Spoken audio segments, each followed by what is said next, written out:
मेहकर शहरातील जानेफळ रोडकडे जाणाऱ्या power house जवळील 3 दुकानांना आग लागली.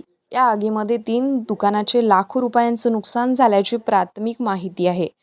जगदंबा हॉटेल, तोरणा चहा, अशोकराव ठोकरे यांच्या कपड्याचे दुकान या दुकानांना आग लागली होती. या आगीमध्ये या तीनही दुकानातील मोठ्या प्रमाणात वस्तू जळून राख झाल्या आहेत.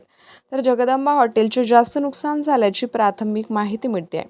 यामध्ये फ्रीज व इतरही काही वस्तू जळाल्या आहे. तोरणा चहा व अशोक ठोकरे यांचे कपड्यांचे दुकानातील सर्व साहित्य जळून राख झाले आहेत.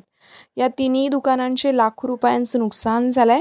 तर अशोक ठोकरे यांच्या कपड्याच्या दुकानच्या बाजूला असलेल्या कृषी केंद्राचे सुद्धा थोड्याफार प्रमाणात आर्थिक नुकसान झाले आहे.